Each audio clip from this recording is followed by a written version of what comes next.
what time it is? It's time for the Morning Slam Session! Morning Slam Session! Now, let's get to work. You got it.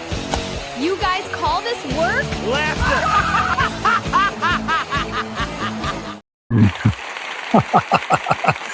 Here we are, folks. Here we are. I'm going to turn that down. Hey, everybody. I'm Joe WhattaDay Lowry, and yes, this is the Morning Slam Session, and we have not only a new day and start time for the show, but we also have a new co-host. I'm proud to announce that my good friend and colleague joining me on this adventure is no stranger to the podcast world. He has multiple shows across multiple platforms. We have worked together in the past, and he is a true wrestling fan as well as historian. And yes, folks, he did get suspended from high school for scalping Blue Oyster Cult tickets back in the day.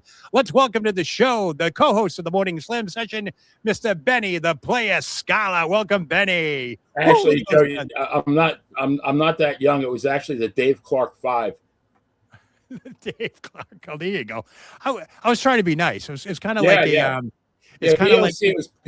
was post high school for me. Oh, really? Oh my goodness. Yeah, yes, sir. Okay, I was going back to the good old I'm Fast old Times enough at that I'm carbon dated. That's how you find out my age. You are carbon dated. All right, Yes, awesome. carbon Benny, how are you? How you been? We haven't been together in a while. Fantastic, and I'm so happy to be here, and this is going to be a blast. Yep, I want to thank everybody who's tuning in to us. Yes, a new day and start time. Take note. It is now going to be on Fridays at 9 a.m. Scheduling logistics and newsworthy items prompted the move to one day ahead. But nonetheless, we are here. We're doing it all. And Benny, I don't know if you're familiar with the show, but we do something what we call the rundown. You ready for the rundown? Oh, absolutely. All right, hold on. I'm going to give you the rundown. Hey, Joe, let's do the rundown. You got it. Yeah, I'm going to have to add you to that graphic. I know. We're not up to date with everything yet, but you'll be added. All right, let's see what's going on here. Let's go. We're going to go down here. So this past Sunday, wow, it's been a long week, kind of. Clash in Italy. Why don't we just talk about Clash in Italy real quick? Sure. What is your big highlight for Clash in Italy? I was on a prediction show, and I ran the table. I got 5 out of 5. Oh, did you? Yeah, Awesome. I was very proud of that. To me, and maybe it's a little bit odd that I'm saying this, but of all the matches, I wanted Sol RUCA to defeat Becky Lynch because I felt like everybody else that was there was either already a megastar or like right on the cusp. Sol was the one who needed to prove herself, so I'm glad she got that win. Right? Were you surprised that Becky actually let go of the title that quick? I mean, she's had the title only for a couple months. and maybe like I'm jumping the gun here, but I think Becky Lynch her job was to get that IC title over, to elevate it, to pass the torch. I think Becky Lynch really belongs in the world title picture. And that's something I'd like to see. Yeah, I like to see that too. It's funny how that Sol RUCA actually won the title because a lot of reports were coming out that they were saying that the Intercontinental title, men and women's, are to elevate mid-card status type people. Sol RUCA, who has not won a match at all up until that point, since making her debut on the Raw roster, hasn't won a match, and she gets her first win against Becky Lynch. I mean, what do you make of that? Shades of Santino Marella, right? Defeating Umaga. Wasn't that in Italy also? Yes, I do believe so. It was. Yeah, that's there right. You go. Took a picture out of that book, a play out of that book, rather. Yeah, Sol RUCA becoming the champion was probably the big highlight. To me, Oba and Brock Lesnar, what a match. What did you think of that match? Yeah, I mean, I predicted that Brock would win only because I saw, I don't know that I see them at SummerSlam. I know that I in my mind it was going to be a 3-match series, so I knew that Brock had a win. Right. But for some reason, I still don't see it ending at SummerSlam. I see something else happening at SummerSlam with Brock Lesnar. Yeah, I got the vibe as soon as he beat Obafemi, he gave him the butt whooping and all that stuff. That okay, now we're tied up 1-1. Are we going to do the third one, and when will it be? I think it might be sooner than SummerSlam, but I'd like to see it. I agree. I totally agree. I think there's going to be Brock will be at SummerSlam, and I think Brock will retire at SummerSlam. I think somebody else is going to retire him. Really? You think it'd be like a Gunther type situation? Absolutely. That's his. Ah, That's his thing. I mean, I like that. how are I you like going to that. have Gunther retiring John Cena, AJ Styles, Goldberg, and then not retire Brock Lesnar? I know. I don't know. That's a good question. I think once he gets through with this program with Cody Rhodes, Gunther, I do believe he'll become champion. I do believe he's going to dethrone Cody, not retire him, so to speak. But I think next in line would be a Brock Lesnar retirement type thing. So Right. better than the unexpected WrestleMania moment that we got. Switching gears a little bit. The night before, I don't know if you caught this, but on AAA, El Grande Americano defeated El Grande Americano, or the original El Grande Americano. It was a mask versus mask match. Remember those matches? Oh yeah. Yeah, Yeah, those one are of the pretty things that, if you had to make a list of 10 things you missed from old school wrestling, Yeah, one of them has to be mass wrestlers. yeah, definitely. Mil Mascaris, El Cid, all those guys. Destroyer, Mass Superstar. There's some great ones. Yep, and this is what happened on Saturday night, real quick. Wow. It's Chad Gable. Wow. Oh my God. Yep, El Grande Americano was unmasked, and it was, lo and behold, Chad Gable. Did you see that coming? I did not. I've read it. Oh, did I see it coming? Yes, I did see it coming. I mean, to me, that might be the match of the year. Yeah, that match was so great. They replayed it after Raw on Netflix this past Monday. So, hell of a match, hell of a story. I mean, the storytelling, the ring entrances. I mean, it was like old school meeting new school. I love the entrances from both El Grandes. What did you think of those? Yeah. I mean, and I really hope. I mean, these guys are just like so talented. I hope that Chad Gable gets some kind of reward out of this. Yeah, there is reports. I'm not sure if it's true or not that he may be sticking around at AAA, or he's definitely going to be getting a much more main event type push. Not that he hadn't already, but he definitely made himself worth a little bit better. What do you think? He seems that whatever they give him to do, he turns it into gold. Yeah, he does. Now, also announced this past weekend was the upcoming Men and Women's King of the Ring tournament. I'm going to put some graphics up here right now. Let me get rid of some of these banners and everything so we can see actually what's going on here. Let's take a look at the men's bracket first, Benny. What do you think? Sure. So here we are. We got we've already had the Obafemi side come off, so obviously he's in there. Interesting bottom left, Mysterio, Breaker, Williams, and Priest. We can go through the whole thing. What stands out to you with these brackets? Yeah. Oh, one name, Obafemi. Because you can't. One thing I have to give WWE a lot of credit for, they are really building up the stars of the future. They're really making a commitment. They elevated Saul Ruca. They're pushing Javon Evans. Trick Williams over on SmackDown. And I think Obafemi, they're really strapping a rocket to this guy's butt, and they're going to fly him to the moon. Yeah. And for him, for him to drop the match to Brock, I can't imagine that he would do that and lose at Night of Champions. To me, he's the odds-on favorite. Yeah, I think I'm just going to throw it right out there because I don't see anybody else out there except I'm going to throw LA Knight into the final. Yeah. Only because I feel that LA Knight's getting, again, it's going to be the screw job type thing. Every time he goes for something, he gets screwed. And poor guy. I mean, what an amazing talent. I just never grabs the brass ring. Yeah, he's an amazing talent. Great on the mic. I hope they don't let this guy go. I mean, there is frustration there. Yeah, so definitely Obafemi all the way. Let's switch over to the women's bracket here. Interestingly enough, we have Io Sky, who already advanced. This Monday was announced, this coming Monday Night Raw, Liv Morgan, Becky Lynch, Alexa Bliss, and Chelsea Green. Now, this is an interesting thing. I don't know if you knew this or not, if you've been keeping up with Raw and stuff, but Maxine Dupree is not even involved in this King of the Ring tournament. And she had told Adam Pearce last Monday, not this past Monday, but the last Monday, that, she was, actually it was this past Monday. She told Adam Pearce that, hey, look, you overlooked me for the King of the Ring. What's up with that? And he said that if anybody gets injured, she'd be the first in line.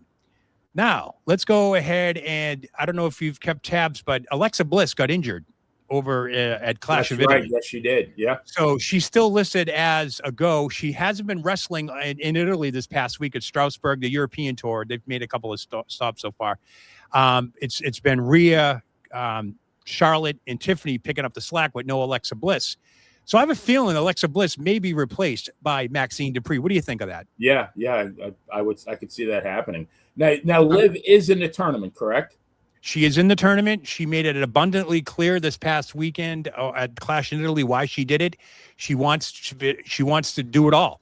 And I can't see a world champion being in this tournament and not winning it all. Right. So I'm obviously going to. But then what do? You challenge yourself? I mean.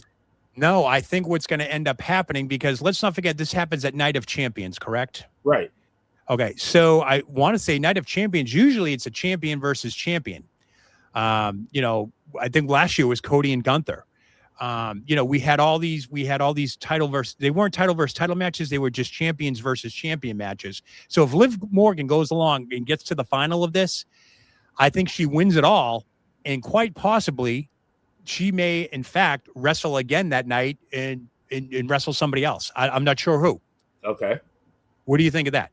Yeah, I mean, anything's possible. Speaking of Liv, I absolutely love Liv Morgan. I was so happy that they gave her that huge push and let her win the title at WrestleMania. But by the same token, I'm very disappointed that they really haven't done a lot with her lately. I hope that changes. Yep, we're going to touch upon that. We got some news we can divulge later on in the Q&A segment of the show. We had some questions lined up, and that is one of them right there. There is some growing frustration on that. But while we're talking about Liv Morgan, why don't we play my favorite Monday Night Morgan moment? You ready? Absolutely. Hey everyone, this is the Monday Night Morgan moment. Look, I know it's been a rough couple of weeks, but we have to remember who the hell we are. Roxy, I know that you're upset, but you're still family, and I think that's what matters the most. Roxy, my sweet little Roxy. The Judgment Day don't count when we miss opportunities. The Judgment Day takes opportunities, right guys? Right guys? Right. We become the new king and queen of the ring. I'm so excited. Oh? Or you? Or him? Or me? It doesn't matter. The point is that one of us is bringing it back to the clubhouse because the Judgment Day runs Monday Night Raw. This has been the Monday Night Morgan moment. What'd you think of that, Benny? Love it. Love it. What do you think? What's the angle we're going at with the Judgment Day? What are your thoughts on that? Well, my birthday is in 20 more days. I'll be 31. And nice. I lost that actually. But no, it really is in 20 more days. What I want for my birthday is for Liv Morgan to turn babyface. And it's just a matter to me of who it's going to be. Who's going to turn on her? Right. No, yeah, we could see it. We saw it in Raquel's eyes in that clip, and we definitely saw it in Roxanne. She looks a little frustrated. I do believe there's starting to get some tension build up between Roxanne, Raquel, and Liv. And like you said, yeah, who turns first? But to me, I think we're going to see a babyface Liv and Dom at some point. I think this Judgment Day, now that Finn Balor's gone, it might have run its course. I mean, don't forget, we started up, what was it, 4 years ago? The Judgment Day kicked off with Rhea, Damian Priest, and Edge, right? Look where we are now. Yeah, I mean, it was pretty, they have 7 or 8 people. Now it's down to just a few. It's crazy. But nonetheless, Liv Morgan.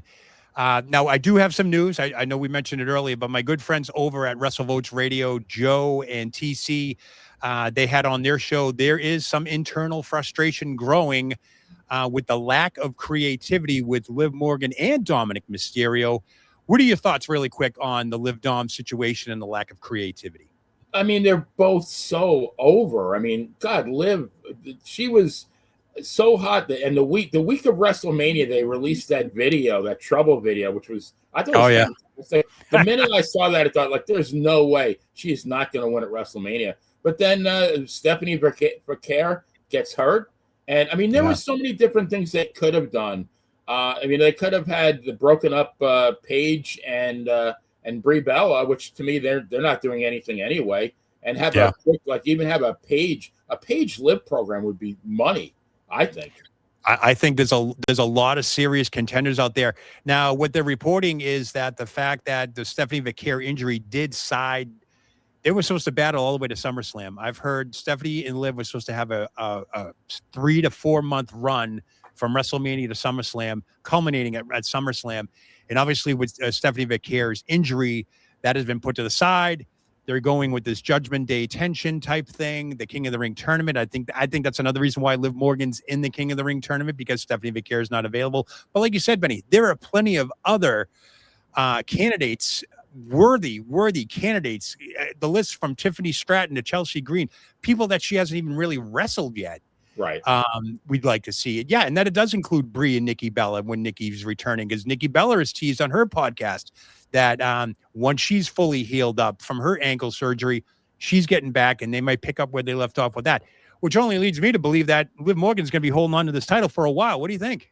Oh, there's so many people you can throw against her. You know, whether she's a babyface or a heel. But I mean, if she turns babyface, you got so many great heels you can throw against her. And I definitely agree that Triple H did listen to the WWE Universe, because Liv Morgan is like the Mona Lisa in Italy. And to not have her part of Clash Wrestling, they certainly made up for it, because there was so much content coming out of there between the pre and the post show, and the scene at ringside when she showed up with Judgment Day. They kept her involved with that, and rightfully so. She was going to appear on Monday Night Raw the next night in Italy anyway, so why wouldn't you have her over there to begin with? So, yeah, nonetheless, I do believe there is growing frustration in WWE creative on what to do with Liv Morgan at this point.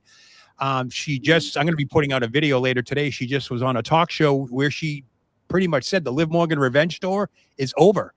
This is now the Liv Morgan Pop Star Championship Tour. So we might see the old, she'll take on maybe like 5 or 6 people and defend her title. Because the last time she was champ, it seemed like she only fought Rhea Ripley and Io Sky. What do you think? Right. I mean, she is so talented that she could work with anyone. So I think she could even bring, look at Jade Cargill, who now of late, Jade Cargill has stepped her game up substantially. Right. But yep. I think, even before that, I think Liv could have gotten a good match out of Jade. Liv can work with anyone. And no coincidence that Liv Morgan beat Jade Cargill via pinfall last year in Bologna, Italy, on SmackDown, where SmackDown is this Friday too. So interesting stuff there. Props to Liv, because this is not like a rookie. This lady's been around for how many years? 14 years she's been with the WWE. She's been with us for many, many years. And to catch on fire like this, it just speaks volumes as to how great she is. Yep, and her new movie's coming out in September.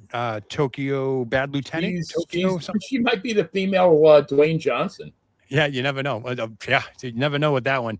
I'm not sure if you saw this video circulating online the other day, but check this out. Somebody filmed Braun Breaker at a hotel lobby. Check this out right after Clash.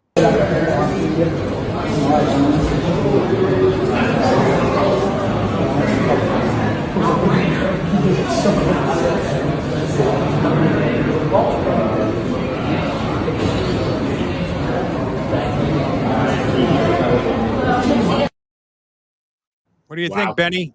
Benny, was he hurting or what? Yeah, I mean, did Danhausen curse the Vision? Because geez, they went down like a bunch of dominoes. Yep, they certainly did. Bronson Reed, who's still recovering from his surgery, still out.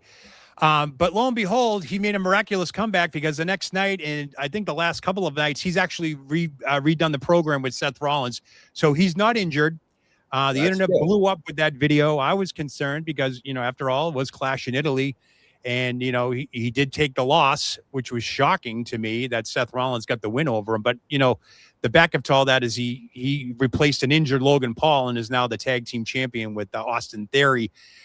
Which brings me to another quick snippet. What do you think of Paul Heyman's savviness with, the Vision as a tag team champions? It doesn't matter who is it in there. It's like insert next person. What do you think of that? What's the old Freebird rules? So right, yeah, it's funny. What's old is new again. Yeah, they're going to the well again. What is it? Going to the well one too many times? That was SD Jones' greatest sin, right? Yeah, and that was Gorilla Monsoon's favorite line: "Going to the well one too many times." Once too often. Yep. So Braun Breaker not hurt.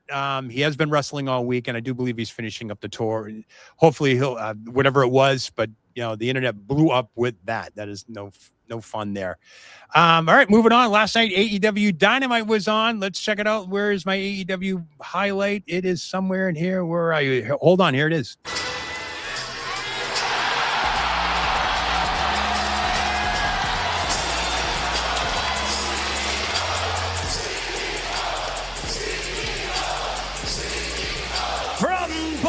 in Massachusetts, the CEO, Mercedes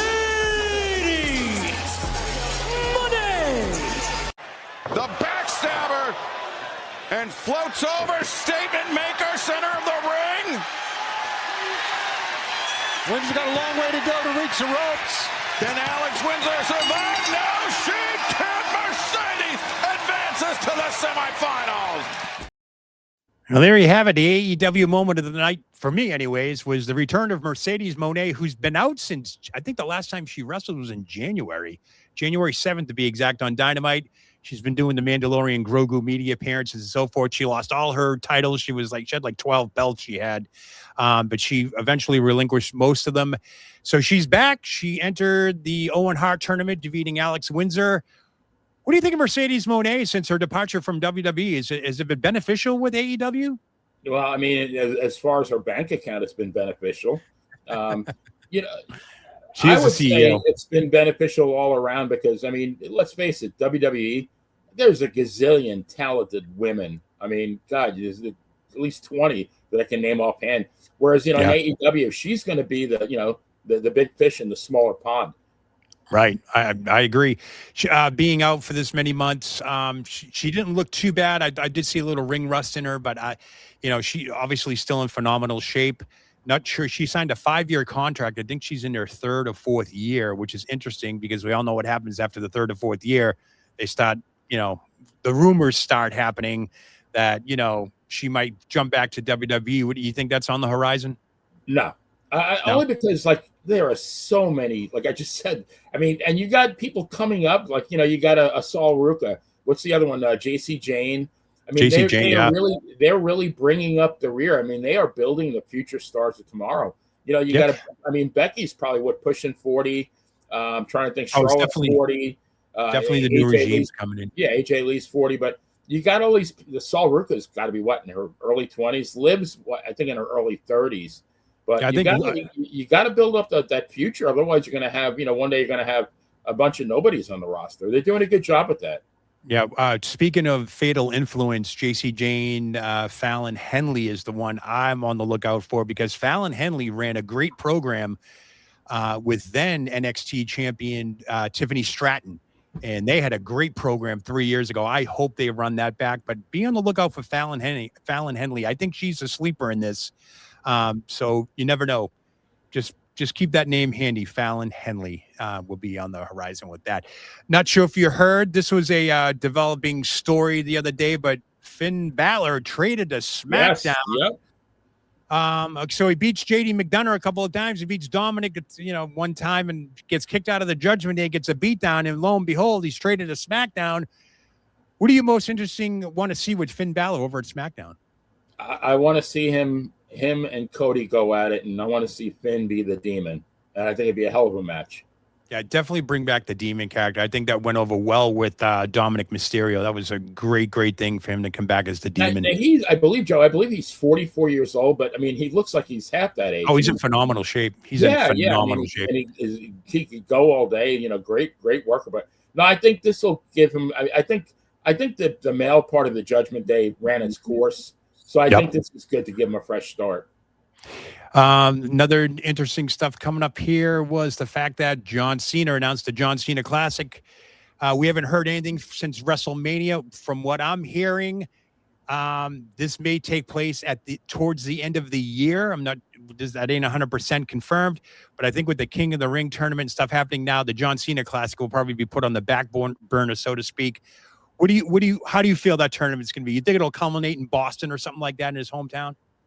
Yeah, I mean, why not? I mean, kudos to the WWE for. I love John Cena. I mean, what a career the guy had. I don't want to see him just go away. I mean, if they can have, and if he's a part of this tournament, I'm all for it. Yep. And one more piece of information that's been circulating around. Let me just pull up my graphic here. Bayley, yes, her contract is expiring at the end of this year. She's looking good there. She's been down at AAA this past weekend. She's actually been making the rounds down there, especially with NXT. Does she stay or does she leave? any of these people, is she going to get more money with AEW? Probably, right? And maybe she would probably get a lot more exposure than she's getting now. I mean, so many. I mean, you can only have so many champions in WWE, and Sure. and there's so many women that are so uber talented. So maybe, maybe she does go, and even if she gets the same money, and now she starts getting some main events and pushes, why not? Yeah, I mean, obviously a former world champion. She's had the Bayley gimmick for a while now. Obviously, she can't take that name with her if she does go anywhere. Obviously, it's property of WWE. I don't see her going anywhere. I think she is WWE all the way. Same with Becky Lynch, Charlotte Flair, all those girls. They all came up together 2012, 2013. They all entered the NXT Performance Center. They've been going strong ever since. So I don't see her going anywhere. Well, I mean, let's face it. To me, like the WWE is the New York Yankees, and AEW is like maybe Scranton Wilkes-Barre. They're the AAA farm team, and they probably always will be. Sure. Yeah, but Tony Khan's got a lot of money, and that's kind of hard to turn down. So I don't know. It makes Bayley the proverbial offer she can't refuse. I'm going to push you. I'm going to give you championships. I don't know. I feel like AEW is the old WCW, endless pockets, but just they barely work. I think they work a couple of times. That's why they allow them to do the indie circuit. You have to. I mean, that something maybe that there could be a whole show about that. That why are so many of these wrestlers getting injured? And to me, one of the reasons why, back in the day, Dominic DeNucci, how many times a year did Don Morocco wrestle, or Greg Valentine?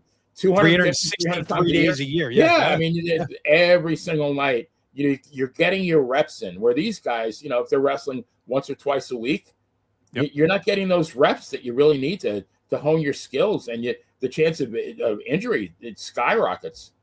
Yep. And interestingly enough, you talk about injury. MJF the other night on Dynamite defended his title against Roosh, actually got injured, and is scheduled to wrestle tonight, Friday night, in Cranston, Rhode Island, but the independent booker had to pull him because he's injured. So that's some news out there. I mean, he's not injured bad, but bad enough to pull him off the indie circuit. So, there's no MJF to be had in Cranston, Rhode Island this week. Do you think he could ever make it to the WWE, MJF? If he wanted to go to WWE and the WWE wanted him, I think he would. I think he'd get, MJF is a big fish and I would say a small pond in AEW. But if he comes to WWE, he's going to be a big fish in a bigger ocean. Now you got, now you're going up against like a Roman Reigns, Cody Rhodes, guys like that. I mean, he's phenomenal on the mic. This transcends like Tony Khan dropping the ball with Danhausen. He comes over here. Danhausen is on fire, fire in the WWE. And nobody knew who Danhausen was technically outside of AEW. And he comes here and he's like the most popular, biggest merchandise seller. And of course, he uncursed the New York Knicks, who are now 3 games away from a world championship in the NBA. What do you think of Danhausen's rise? Well, it's funny, Joe, when I guess that they were, leading up, they had this big surprise and they teased it for several weeks. Yeah. And when I found out it was Danhausen, it's like, are you guys kidding me? But I tell you what, the guy changed my mind rather very quickly, because he is so damn entertaining. And he is a good wrestler, by the way. He can take a bump, and he's got some experience there. So there's no doubt about that. All right. I mean, he really is. He changed my mind in a heartbeat. I love watching him, and even wrestling. I mean, he's talented all over. And I mean, just his persona. And I got to believe they are like they're minting money with his merchandise. Exactly. Real quickly, Raw this Monday is going to be in Paris. Lundi, I didn't know that's French for Monday. Monday, yeah. 1930 hours, obviously 7:30 p.m. their time. We're going to get this at 2:00 Eastern time on Netflix. So we get another afternoon Raw. Are you a fan of the afternoon Raws on Netflix? I know I am. I love, like, when I go to minor league baseball a lot, and I love when they have an afternoon day game, because I love going to the ballpark in the afternoon. No, I think it's great, because then it's done and over with. You don't have to worry about staying up late for it. It's already, it's a great treat. You know what I miss? Not to switch gears, but we did our baseball podcast a few years back. I miss the old twilight doubleheaders. Remember those? The 4 or 5 o'clock starts. My dad took me. I went to back on a Saturday and a Sunday. The New York Mets against the Houston Astros, two consecutive doubleheaders. They started back in the day. They started at 5:55. Yeah. Yep. Yeah. You didn't get home till 1 o'clock in the morning. Yeah. Right. Yep. Crazy. Unbelievable. All right, moving on now. It's time for the mailbag. You got questions? We got answers. Time for this week's mailbag. Let's do it. All right, we got some questions that have come in here online and so forth. If you have a question for us or a comment or suggestions, feel free to go ahead and comment underneath the video here on YouTube, or you can send me or Benny a social media DM or whatever. Fit your boat here. Let me see what we got for questions. I know they're over here somewhere where we're answering your questions. All right, so first question come of the day. Donnie B via X is already asking for early Summer Slam predictions. Oof. Benny, what do you think? We can't name every match. We don't know what's going on. But what do you think the main event of SummerSlam, you can pick one, male or female, will be this year? Man, I'm going for a long shot here. Could I say Seth Rollins and Roman Reigns? Because I sense, I don't know about how you feel about it, but they're doing something with the bloodline and just like very subtle. And, Roman's behavior is becoming, kind of heel-like, and Sure. Jey Uso is becoming a first-class jerk. So something's going on. I could see that, I could see that subtle change there. We've been around the industry long enough to know that they're just reinventing the wheel here. I think we're just going to go back 3 or 4 years when the bloodline started out. We're going to get the animosity. We're going to get the tension. We're going to get the bill. I think this is Bloodline 2.0. Those T-shirts will be out soon enough, I'm sure. Godfather too, right? I mean, it's going to be Bloodline 2.0. This time it's going to be on the Raw side instead of SmackDown. And the MFTs, they're going to have a say in all this because we're, Roman Reigns and the Usos and all haven't been the MFTs. They were ringside the other day at Clash in Italy. Looking at the bloodline. So, of NWO versus the Wolfpack. Right. That just furthers me down the line where we're going to see war games. We're going to see bloodline war games again. I think that's what's going to happen. Absolutely. Let me see. We got other questions here. Briscoe Brothers rule via X. Nice one. Is SmackDown moving back to 2 hours? Benny, I don't know if you know, but SmackDown is wrapping up their 3-hour segments. June 26th will be the last one to air. Beginning in July, they go back to the 2-hour format. What I heard so far is that the first part of the year, SmackDown will be 3 hours. Second part of the year, SmackDown back to 2, obviously with the NFL and all the other stuff happening. What are your thoughts on this 3-hour SmackDown? I think they could accomplish just as much in 2 hours if they do it smart. I mean, just so much time on entrances and stuff like that. Just, do a little bit more wrestling. You could, geez, when we watched All-Star and Championship Wrestling, they were 1 hour. I mean, they got so much accomplished in that 1 hour, didn't they? I mean, they told many stories in that hour. Yeah. Yep. Yeah, I agree completely. I'm not a fan of anything more than 2.5 hours. It's funny because I have Netflix. I have the premium version and I get it commercial free. But when you watch Raw live or any live thing on Netflix, you do get the commercials. And they've been running about 2.5 hours. That's with commercials. So if they stretch it to 3, you probably get more wrestling. But then again, you get more commercials. So I'm not a big fan of the 2.5, 3 hour shows. That's a long time to invest. I did stories on this years ago for Sportskeeda that, there's like almost, if you watched every single wrestling promotion that is available to us on the web, Netflix, pay, streaming services, whatever, 70 hours of professional wrestling a week. There's not enough time to watch all that. I mean, it's 2 hours short of 3 days, 3 calendar days.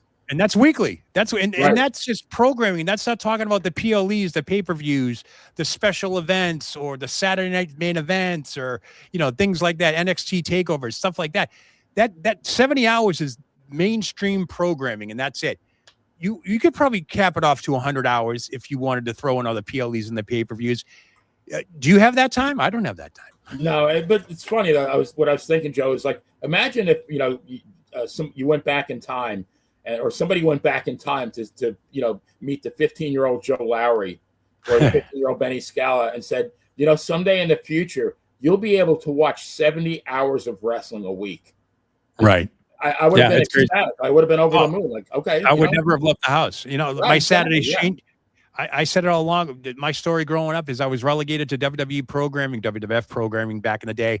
But as soon as cable TV hit, I was exposed to the Von Erichs, Mid-Atlantic Professional Wrestling, Georgia Championship Wrestling, some AWA, Southwest Championship Wrestling. My weekends were golden. I think it was 12 hours of wrestling I could watch every weekend. Right.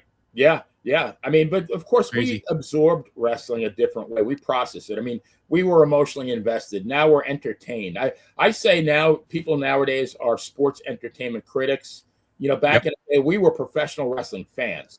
Exactly. I agree. It's just, they don't make them like us anymore. I mean, everybody wants it quick, but you know, times are changing. We had to wait until, you know, Larry belted Bruno with that chair. I mean, it did, you know, now it would happen on the same show and they'd wrestle the same night. Yeah. I don't know if a lot of people are familiar that watch this show, but back in the day, Madison Square Garden, Boston Garden, all the monthly house shows they had, always sold out. So you had 15,000 fans one Saturday a month, jam-packed, on top of like any other NBA, NHL, or whatever teams played in those arenas. You know, for me, it was the Boston Garden. Where was it for you? Well, for me, it was actually the Nassau Coliseum is where I would go. Okay, yeah, they had monthly shows there, right? Yeah, oh, absolutely. Yeah. So, I mean, that's what's missing. I mean, I do like the house shows and everything, but they're just not, you know, the monthly house shows were. Well, I mean, what we saw the watched action every up week, close. Joe, you know, the All-Star of the Championship Wrestling, it was more or less an infomercial for the monthly card that we were going to see at the Boston Garden or the Madison Square Garden, and even the interviews. So, like, you know, I would see in New York, I would see interviews tailored towards MSG. You know, I'm sure if you lived in Philly, you got them towards the Philly Spectrum or the Baltimore, you know, Arena, whatever. I mean, and it never, I mean, it was very formulaic, very simple, and it worked for years. You know what I used to love is when I go to the Boston Garden shows on Saturday nights, get home by like around 11:30 or whatever. If I got home by midnight and turned WOR, the old Channel 9, New York channel on, because I had cable, I'd watch a repeat of Championship Wrestling. And it was so cool to be watching the stars that I literally just saw perform a couple hours before. I'm going to say this. I'm going to embarrass myself one. No. But I believe in total transparency. I got married for the first time on October 11th, 1980, which was a Saturday. All right. You know, had my reception, and I was staying at we were staying at the Howard Johnson's in Plainview, Long Island, because we had an early morning flight the next morning to LaGuardia to catch a flight to Disney for our honeymoon. All right. Yeah. Now at 12 o'clock at night, I was on, or we were on the big giant king size bed with a bunch of envelopes, counting the wedding loot. Guess what was on TV? Wrestling. Thank you. That's right. I think you told me this story before. You spent your honeymoon watching wrestling. You know, counting money and watching wrestling. I was in heaven. That's heaven. That's heaven for some people. That's any better than that. Yep. All right, moving on. It looks like Stephen Lee via Facebook is asking, when is CM Punk returning? Yeah, CM Punk's been on a confirmed hiatus from WWE. I do know that the June 29th Raw in Atlantic City, he's being advertised, as well as the July 6th in Rosemont, Illinois, Chicago Raw. So that's when he's due back on television. Not sure about house shows. Real quickly, what do you think of CM Punk and his booking now since he's lost the title? Well, you know, again, getting back to the old days, you know, when you had the territories, you had a guy wrestle in a territory, you know, Mid-Atlantic, Mid-South, Portland. They would wrestle in there for what, maybe 9 to 12 months. Yeah. And then what they do is they go to another territory, and then, you know, maybe you'd see him again, you know, three years later. But with with no more territories, what they have to do now to keep themselves fresh is kind of stay off TV for a little bit. So we don't see Punk for 2 or 3 months. Now he comes back. Now he's fresh again. You know, we missed him, but now he's back. What did Jim Cornette always says? How can I miss you if you don't go away? Exactly. Yeah. But they have to. Randy Orton's been away for a while. When he comes back, he'll probably get a nice pop. Yeah, he's waiting in the wings too. He recently reached out on social media. He's no creativity for that. The rosters are so deep now; it's really tough. I mean, Randy Orton out, CM Punk, but they will return. I think SummerSlam, you're going to get the whole roster back because you have 2 nights now. SummerSlam, don't forget, SummerSlam is 2 nights this year. So we're going to be looking at 6-7 matches per night, another mini WrestleMania, so to speak. So you got to get that roster back. So all right. And Punk I believe Punk is going to be 48 in October. He's he's getting up there. Yeah, he's in good shape and everything like that. But he's been at it since he came back several years ago. I mean, exactly. The guy probably needs a little bit of a rest. All right, John Espinoza, moving on. John Espinoza via Instagram is asking, who turns first on Liv Morgan, Roxanne Perez or Raquel Rodriguez? I'm going to let you answer that first because I already have my own ideas. What do you think? All right, well, I think either one of them I think would be good. But, I mean, Roxanne Perez, I mean, I love her, but she reminds me when you go to the amusement park and you see those little signs that must be this tall to get on the ride. I don't think she's even that big. She's short. She is small. I get it. Yeah. I think it would be a lot more impactful if Raquel, because Raquel's so big and so dominant and could do a hell of a lot more damage to Liv. I think that should be where they go with it. I agree with that. I have my say. You wanted to talk about a Liv Morgan babyface turn. Well, the babyface turn would obviously be Roxanne and Raquel turning on Liv and chaos erupting and so forth, and then you get Liv. Everybody feels bad for Liv and she gets all the hype and all that. But what if we flip the script? What if this whole thing with Liv Morgan's been a ruse with her and Dominic? Because Dominic's been kind of down with AAA's the mega champion and all that. What if it is Liv Morgan that turns on Raquel and Roxanne? What if we get that? What if we get, because I think Liv Morgan, heel or babyface, she is social media domination with the WWE. Whether it's good girl or bad girl, she's there. She's in the thick of it. I say have her turn on Raquel or Roxanne or both at the same time. And I think that's where we're going to get the Liv Morgan Dominic leaving the Judgment Day and that whole thing implodes. What do you think of that idea? Why not? I mean, let's face it. Liv is so over that whatever she does, she's going to be a shining star. That's why I'm thinking even if she did turn on them too, the crowd would still love it because technically Judgment Day is bad, right? They're the heel faction. So if you get Liv Morgan, I think that's a good possibility. So who knows? Who knows? All right. Next one. Ghosted in Brooklyn via X is asking, will the Night of Champions in Saudi Arabia still take place with all the Middle East conflict going on? Yeah, this is a tough one. Did some research on this. I kind of get this question every week. The event is still scheduled as planned. Nothing. They're still advertising tickets. It's still on their calendar. There's been no, what's the word I'm looking for? Plan B exercise or touted out there. The only thing I can see right now is that the federal government, the U.S. federal government, has issued a level 3 travel warning to Saudi Arabia, meaning that they want you to reconsider going there because there is a possibility of terror attacks or other things outside of your control. What do you think, Benny? I mean, is this going to be one of those down to the wire type things where, some wrestlers might back out and say, I'm not going over there. It's too dangerous. Well, yeah, that may be. And it may be like they give them the option. Okay, we want you there, but if you feel like it's not safe for you, we understand. So, but then what happens? I mean, who stays and who goes? Yeah, I mean, I remember a few years ago when this whole thing with Saudi started happening, Vince, he flew them over there on private jets. And I think something happened they were doing one of the PLEs, like the Crown Jewel or something. This is going back years ago when they first started going over there. And the Sheikh or whoever was in charge now over in Saudi Arabia actually stopped their plane on the tarmac. I don't know if you remember the story. Yes. Now that you mentioned it, yes. Kept them in limbo for a few hours, demanding either money or something. But nonetheless, safety is an issue. I mean, we don't know what's going to happen a month from now. This whole thing could be null and void by then, or we could be in a full scale, whatever. I'm not a politician. I don't know what's going on. Same here. I don't really pay much attention. I don't either. I believe that this will go on. It seems like we only touch upon the subject when the WWE is involved and they're going to the Middle East.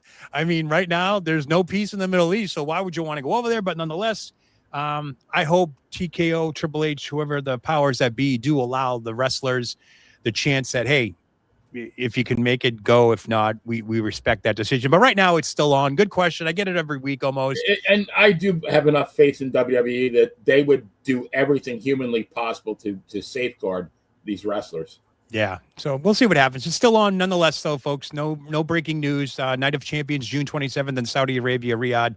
is still a go. All right, last question. Jose Luis Rivera. Oh, nice name. Via YouTube is asking. This one's for Benny. Benny's got a question. Jose Luis. All right. Yeah. Who is your favorite jobber back in the day? All right. Well, Jose Luis, a.k.a. Mac Rivera, a.k.a. Conquistador #1, I think he was, a.k.a. Whatever he was, the Shadow #2. Real quick, wasn't Jose Luis Rivera managed by Bobby the Brain Heenan? Didn't he try to push him? Wasn't they tried to get him a good push with Bobby the Brain? They did everything to get him over. It didn't pan out. It didn't pan out. Yeah, I mean, go ahead. I'm sorry. He had a couple of nice wins. I know he beat Iron Mike Sharp. I mean, well, I mean, everybody was back then, but no, it wasn't him. I'm sorry, Jose or Mac or whatever you are. My favorite, and I call him enhancement talents. Yes, enhancement will talents. always be, because I love him so much that I even wrote a song about him. It's Frankie Williams. Yep. Frankie Williams? Frankie Williams. Well, speaking of Frankie Williams, I think we have a little thing here. I'm going to put a graphic up and then a song. So let's listen to here's the graphic. This is Frankie Williams with our boy Roddy Piper back in Piper's Pit. I still in there. That's what he said. I still in there. Now, this is a song that you wrote. Did you write this? Sing this song? I wrote the lyrics. I have an app called Suno. It creates the melodies. But yeah, the words are mine. All right. This is Benny Scala's written song about Frankie Williams. Take a listen, folks. I'll keep the graphic up.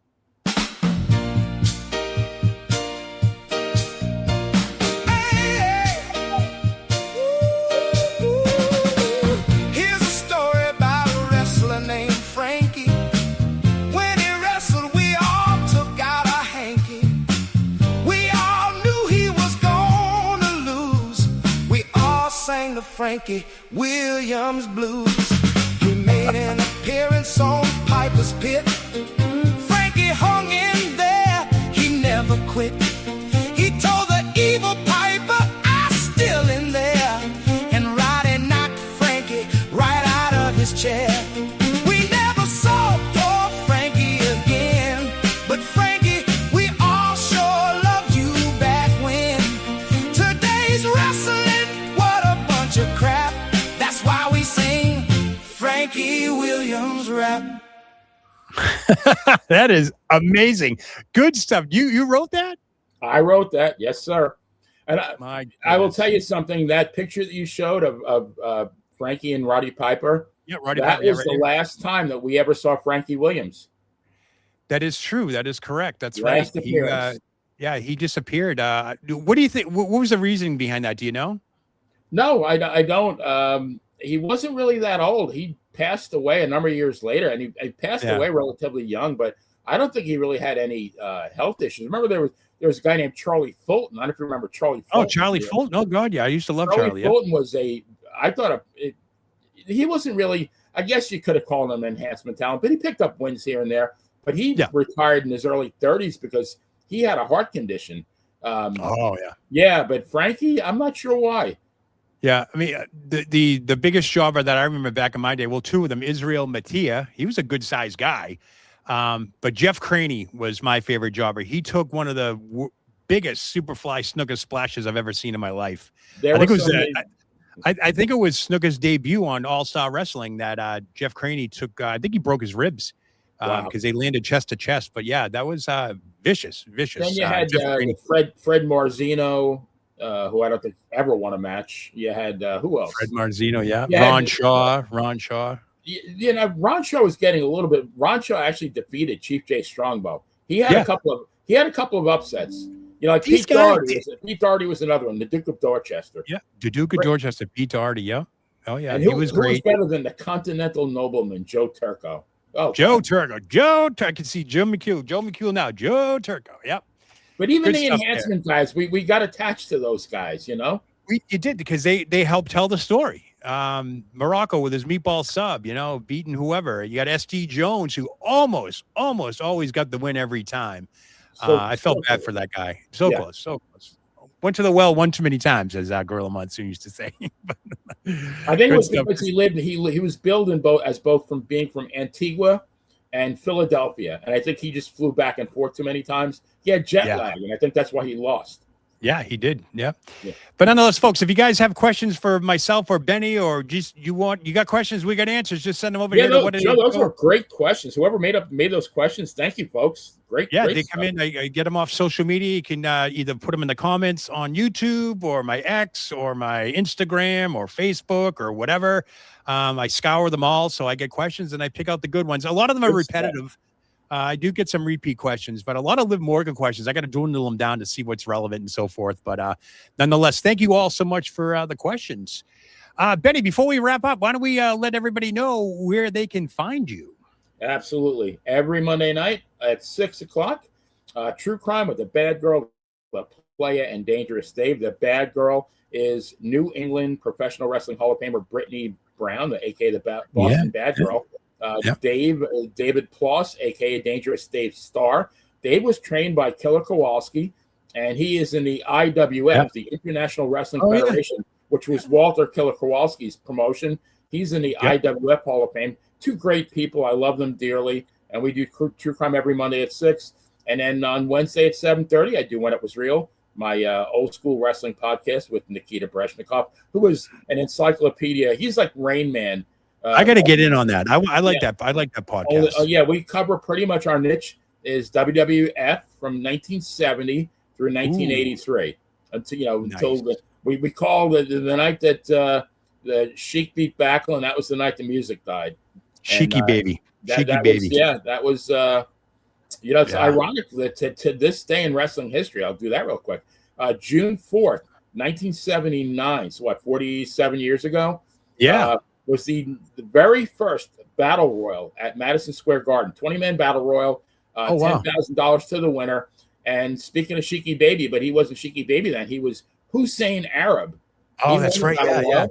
He won it, and he got to wrestle Bob Backlund in the main event later in the evening. He had a very good match, about a 30-minute match. He didn't win, but 4.5 years later, he came back as Iron Sheik, and the rest is history. That's awesome.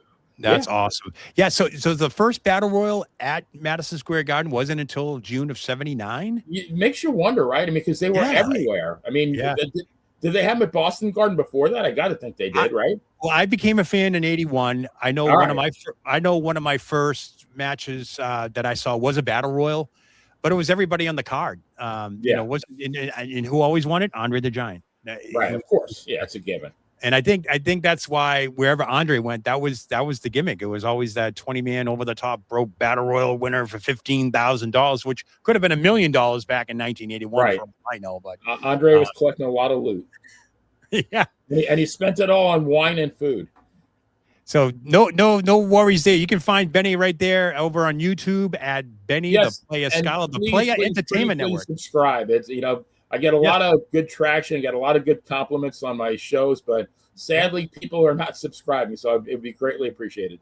Yeah, definitely smash that like button on his channel as well as mine on this video as well. Let's see what else we got here. Don't forget, be a part of the show and comment. I'll be looking at the comments, and I will answer any questions you do have in those comments, or if you have a suggestion, let me and Benny know. But this show is yours as well, so that's going to do it for us. Are you all set? You got anything else you want to rehash or anything like that? No, this was fun. I really enjoyed this a lot. Yeah, this is it takes the pressure off me. I was doing it alone, but I always wanted a co-host, and I'm glad we hooked up and we'll be doing this. I think we did very well together. Yep, we'll be doing that, folks. That's gonna do it for us here at the Morning Slam Session. Just please note the new day and time for the show is now. New episodes drop every Friday at 9 a.m. That's right, 9 a.m. That is available on all social media platforms. You can grab me or Benny online. We'll be sharing all that good stuff. But if you want that friendly reminder, please join the over 64,000 other fans and subscribe to Ringside with WhattaDay, Joe Lowry's YouTube channel. And did I mention it's free? Yes, folks, it's free. It doesn't cost you a dime. And you know why I didn't say penny? They stopped making pennies. Can you believe that? Can you believe that? What are they? They're just going to round everything now? Yeah. Have you been to like a McDonald's or any type of drive-through now? Well, I go to Grandma Sally's every morning, and I go to Grandma Sally's for breakfast, and they round it. Yep, they round it up now because they're not making pennies anymore. Yeah, I don't know how the rest of the country is, but they started that about, I think, the beginning of this year. The Mint stopped making them, so Yeah, no more pennies. So Well, now hold we're on just, to them then, because they might be worth some money down the road. yeah, no kidding, right? Go figure that. They'll discontinue them, and then they'll skyrocket. Right, exactly. And they'll be on eBay, and yeah. All right, folks, that's going to do it for Benny and myself. Thank you so much for watching us here on YouTube. Don't forget to like and subscribe to the channel and Benny's channel. We'll do it again next week. Benny, you have a great week. You do the same, my friend. All right, take care. Oh, yeah, don't forget to say, what a day. What a day. Thank you for watching the Morning Slam session with WhattaDay, Joe Lowry, and Benny the Player Scala. Be sure to like and subscribe. See you next time.